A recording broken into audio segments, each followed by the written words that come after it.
Hello and welcome to the New Perspectives Japan pre-departure info session for summer 2024. I'm very excited to share some information about what you can be doing now to prepare for the upcoming trips. And I will be even more excited to welcome you to Japan because that is right around the corner. It's coming right up. 2023 was a big year for us. It was very exciting. And so we're looking forward to an even more impactful year in 2024. I know that this is going to be not only an educational experience for you, but hopefully an unforgettable one as well. I actually had my first experience in Japan when I was about 14 years old. I did a homestay, and that experience has stayed with me ever since. And I get so much pleasure out of being able to provide a similar opportunity for other students. And so, yeah, follow me on this journey. We'll start talking about what you can be doing now to prep for this trip. So first of all, my name is Gabriel Rebeck. I am with the Laurasian Institution Seattle office. So Laurasian Institution, we are the nonprofit group that organizes the New Perspectives Japan tour. We have offices here in Seattle. We've got another one in New York, and then our office in Tokyo as well. In the bottom left of that photo, Samantha Corpus, we call her Sam.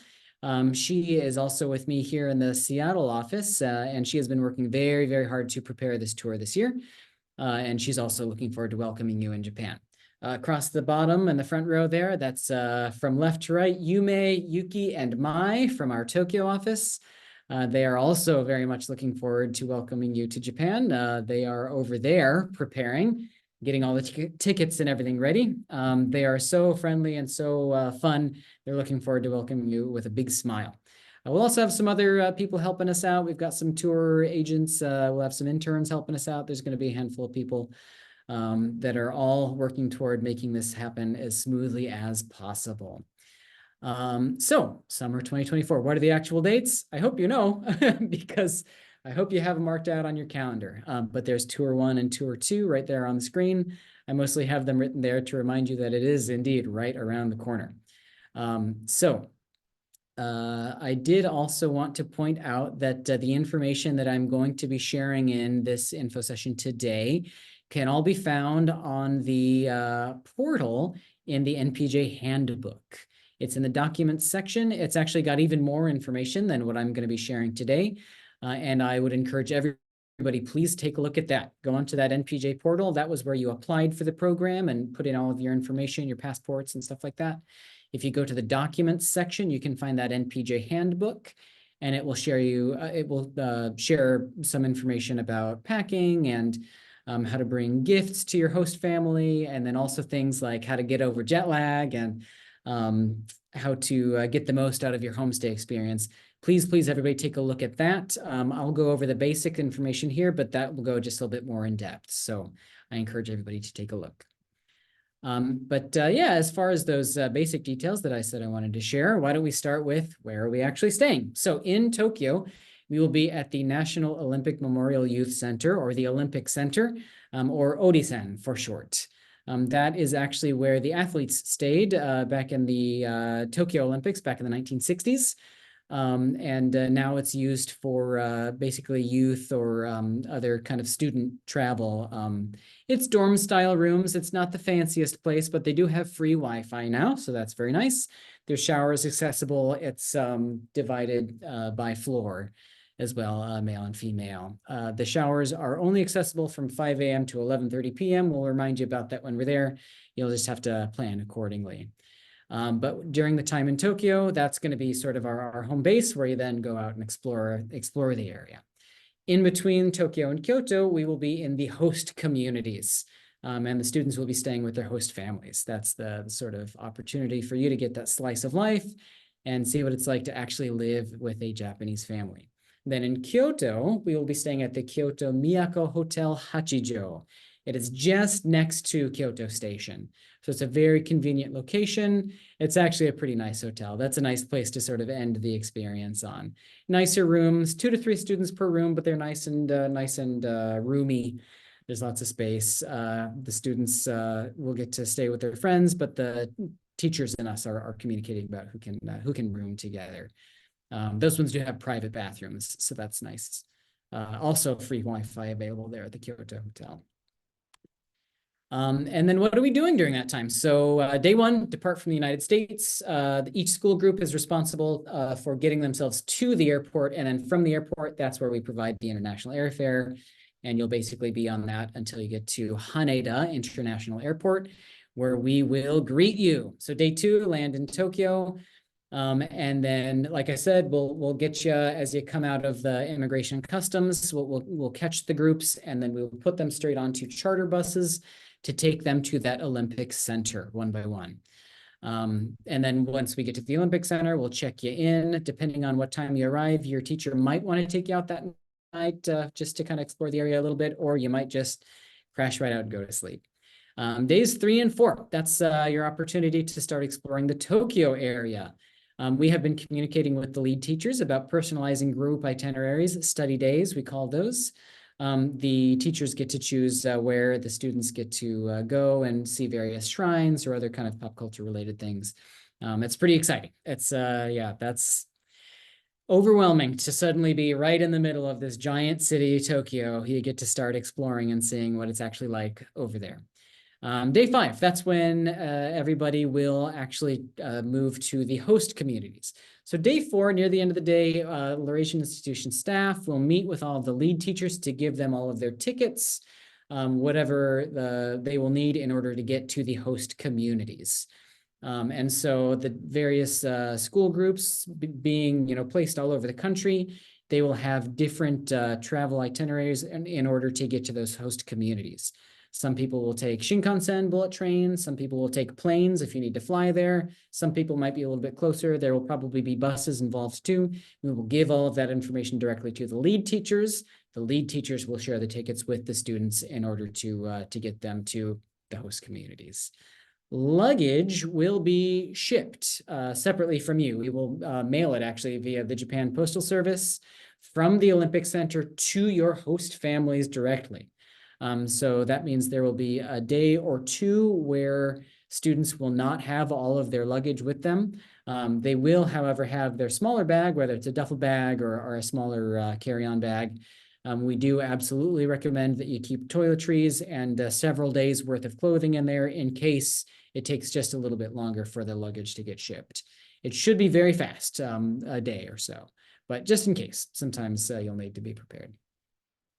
Days 6 through 11, that is the homestay, as I mentioned earlier, that slice of life opportunity to get to see what it's actually like to live in a Japanese house and go to a Japanese school. Every school will be a little bit different in how they approach this, the school visitations. Some schools will just let the students join the classes and sort of see what it's actually like to be in a Japanese school. Other schools will maybe prepare more activities for the American students and the Japanese students to maybe do stuff outside of the classes. Probably most schools will have a combination of the two, sitting in on actual classes, but also joining other kind of school activities, meeting the students. Probably most schools will let the students participate in club activities as well after school. It's very exciting. That's the most fun part. Most of the students will sort of be nervous about those homestays prior to the tour, but honestly, when they're coming home, that's the part that they tell us they enjoyed the most. Day 12, that's when they travel from that host community back to Kyoto, where we will all meet again at that Kyoto Miyako Hotel, as I mentioned earlier. The second half of that day, day 12, will be opportunity to explore Kyoto, as well as the next 2 days.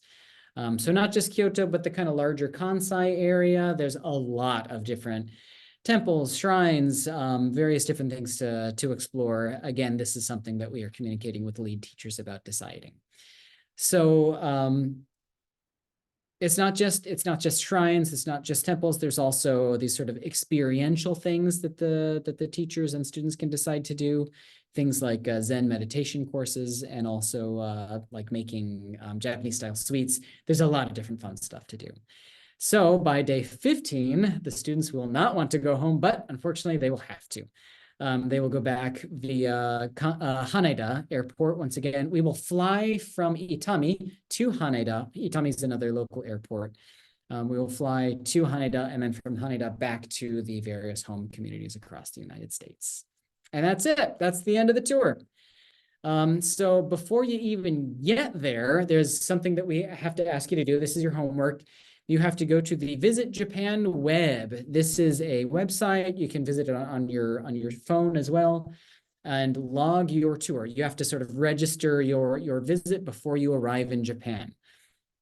It's nothing too crazy. It's just it's going to provide you QR codes, which will help you to get through the immigration and customs sections at the airport that much easier. Yes, there is the option to do this via handwritten thing when you're on the plane right before arriving in Japan. However, we're going to ask everybody to please do it online prior to even leaving the United States, because that will make our immigration and customs experience go that much faster and smoother. So everyone, please do this. Go to that website there that's written on the screen, and sign in to create an account. The account is where you put in the details about the trip. I'll share a little bit more about that with you in just a second. Like I said, it'll give you the QR codes. It will also give you an opportunity to sign up for a tax-free QR code if you would like to do that. It's not required, but if you want to do that, it's an option for you too. It will ask you if you have a visa. You can answer no, because for everybody who's joining our tour this year, I know, no visas are necessary. We are just joining for the Tanki Taizai, it's called. They give you a short-term tourist visa upon arrival. The arrival dates, if you are joining us for Tour 1, it is June 7th.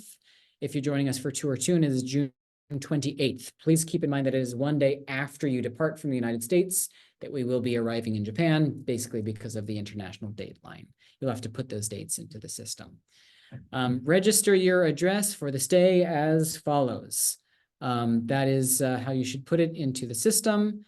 Gosh, I see on Tokyo To, you've got a little caret up there. That actually should just be a dash, Tokyo dash To. Sorry about that.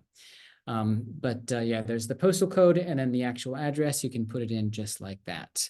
The hotel name is the National Olympics Memorial Youth Center, as I mentioned earlier, and then register the phone number as this phone number here you see on the screen. That's actually our Tokyo office phone number. Once you're done, you should see these immigration and customs declaration QR codes. Like I said, that will help us to get through the customs and immigration at the airport that much smoother. So everybody, please help us out by registering in advance. So the next thing I want to talk about is what is it actually going to be like when we're there, and how do you prepare? How do you pack?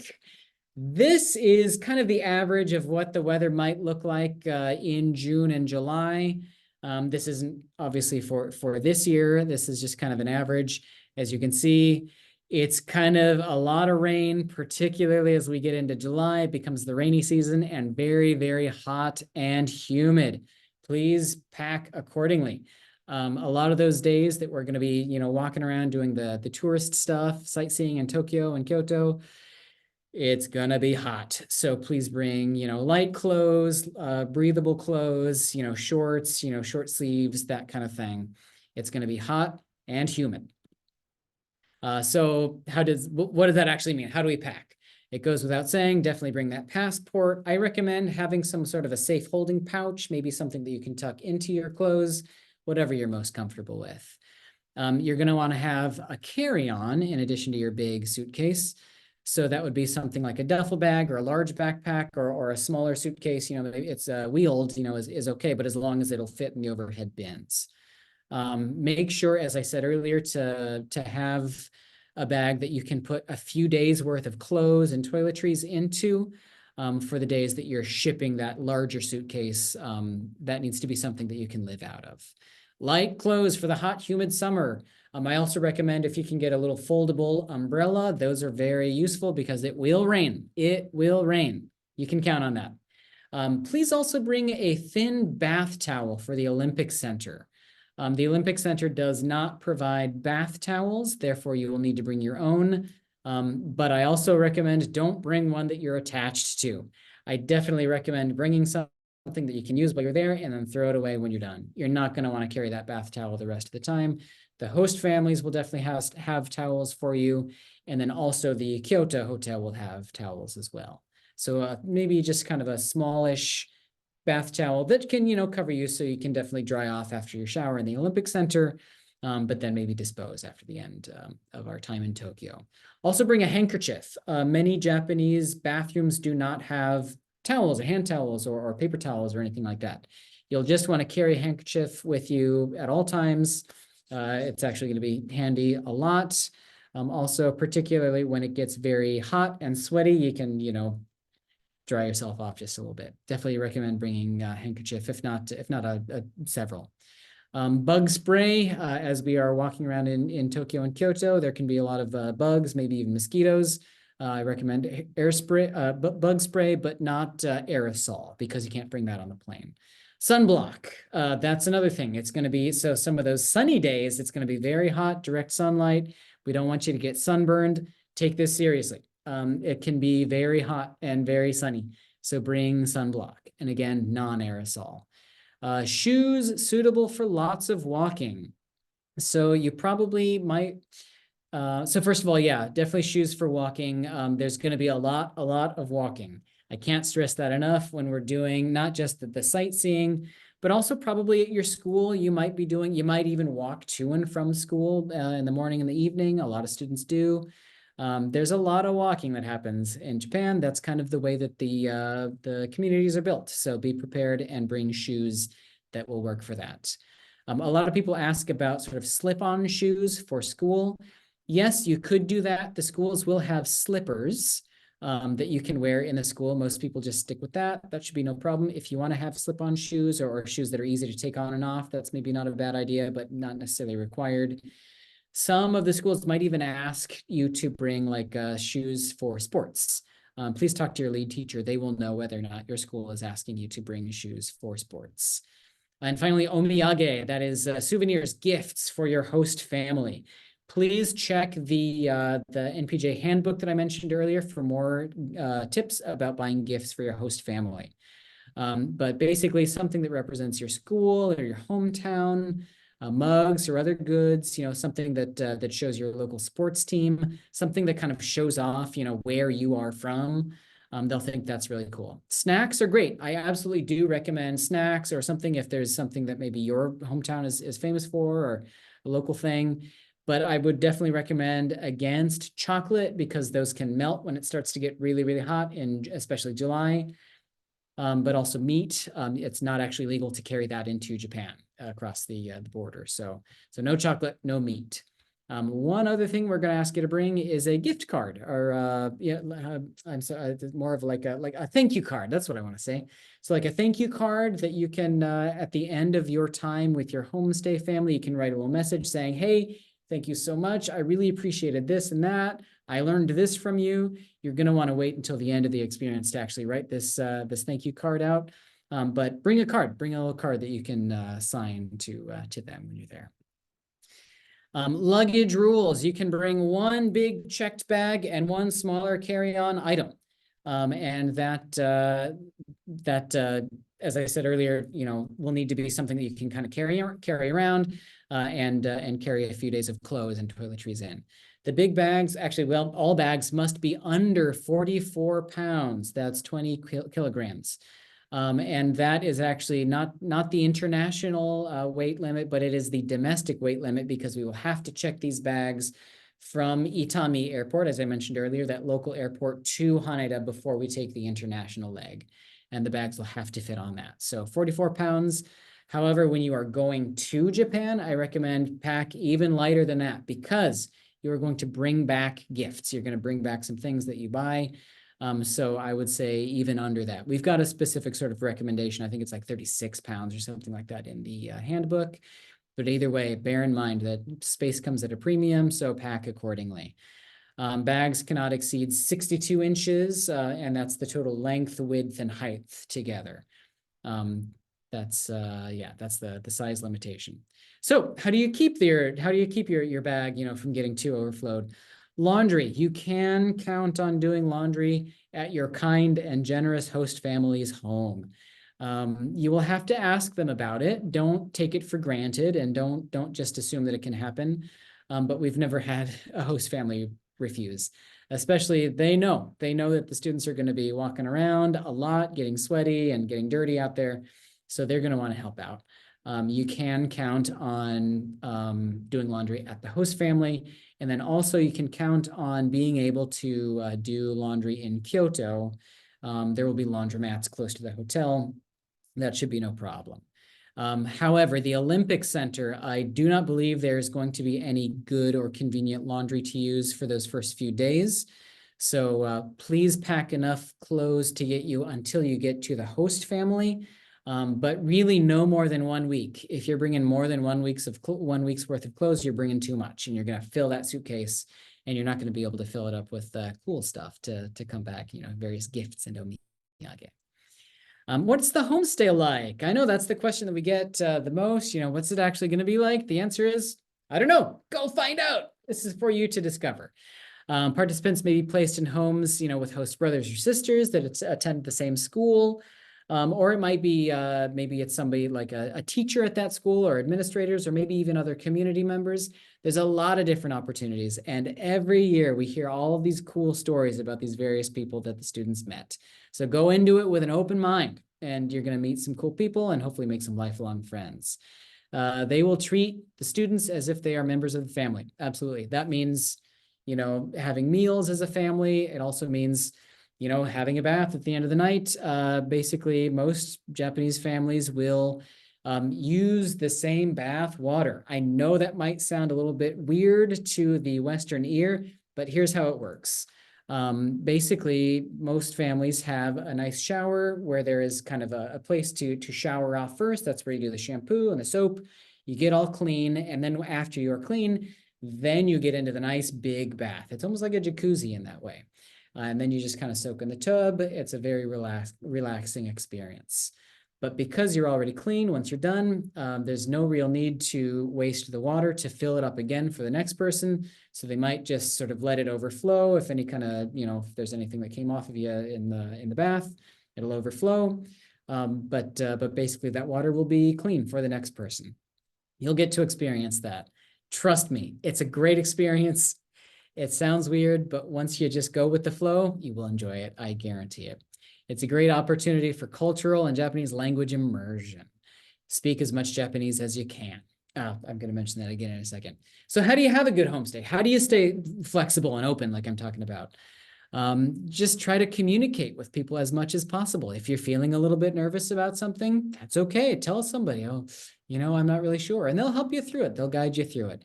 Or if it's really not for you, maybe that's okay. But I would say go into it thinking that everything is going to be for you. As long as you've got a sense of humor about things, then you should be okay. You might do the wrong thing. You might step into the wrong place, That's okay. That's all part of the experience. Be open-minded, especially about food. A lot of our students are a little bit nervous about maybe some of the seafood. If you've got allergies, that's fine. That's totally fine. Japanese people definitely understand allergies. That's okay. But I definitely encourage you, don't just look at something and say, ew, I'm not going to try that. Give it a try. That is what you are signing up for, is trying these things. Another thing I definitely recommend is take responsibility for yourself. So don't just leave messes. Think about the work that you leave for other people. Our homestay host families are all very kind and generous. They're opening their homes to us. It's really incredible what they do, but don't take that for granted. If they give you a room that you can use while you're there, keep that room nice and tidy. If they give you a little area, keep it clean. Take responsibility for yourself and try to take care of yourself. Be a courteous guest, clean up, try to help with dinner, whatever you can do. And speak Japanese. This is your opportunity. I know these days everybody likes to put things into their Google Translate and show it to you, show it to the other person. But as much as you can use the Japanese that you have learned, the more that you're going to be able to remember those things. And then the next time when you're trying to remember those words, you'll remember, oh yeah, that's that word I used with my host family. Again, speaking from my own personal experience, you can really, really soak up a lot of Japanese just by being there for this 2-week time. Speaking of how to prepare yourself for these 2 weeks, how much money should you budget? Yeah, I know, these are the realistic things that we got to talk about. So transportation from the home to the US departure airport, That's something that is not provided by us. I don't know if the schools are gonna, if it's just, a simple drop off or not, I don't know. Lunches, that is something that you will have to pay for yourself. If you want to buy snacks or drinks, that's something you've got to pay for yourself.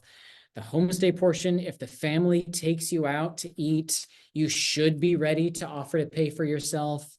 Transportation, if you take trains, you should be ready to pay for yourself. Any kind of activities that you do, you should be prepared to pay for these things. These are all things that you should budget for. We will give you an IC card. That's a little card that you can use to get on and off of trains or buses. But if you lose that card, we will have to charge you for the replacement of the card. That might be about 1,000 yen or so. I'm not actually certain what the exact cost is right now, but you will be responsible for the purchase of a new card. And then other sort of personal things that you might choose to buy. If you want to, if students want to get a pocket Wi-Fi or excess baggage fees or any kind of like additional souvenirs, that kind of thing, or if there's an emergency and they have to pay for a hospital visit, that's all stuff that you should have money prepared to pay. So we recommend that you be prepared to spend about 400 to 600 US dollars while you're there. The exchange rate is very good at the moment, and so that money will go a long way. Probably you won't need to use all of it. I believe the handbook says maybe about $35 per day if you're buying all those lunches and transportation, that kind of thing. But right around there, right around that $500 range. If you are going to bring that in cash, I would recommend that you exchange that before you leave for Japan. If you can find a place, shop around in your community for a good rate, and then bring the yen with you. If you bring about $500 worth of yen, that's not too much, so that's not too bad to bring in cash. But probably these days, what most people are going to want to do is bring an ATM or debit card that you know that you can use internationally. Check with your bank first. Places like 7-Eleven in Japan, it's actually 7 & I Holdings. They've got ATMs there that are pretty reliable and pretty good for using with a lot of international cards. So that should be an option, and that should be able to work for you. It's not a guarantee, so that's why I do recommend maybe having some cash, but then maybe that ATM or debit card to get additional cash once you are there.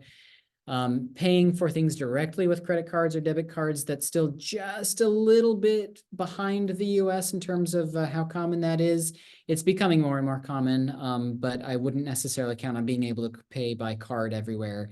Japan is still a little bit of a cash society, so having some of that cash is probably important. Communication. I mentioned the importance of communications with your host family earlier, but I know that your family back in the United States is also going to want to communicate with you. We'll talk about that in a second. Laurasian institution staff, the NPJ staff, we will be close by at hotels, and we will also visit some of the host communities and schools. So we're around. It's easy to contact us.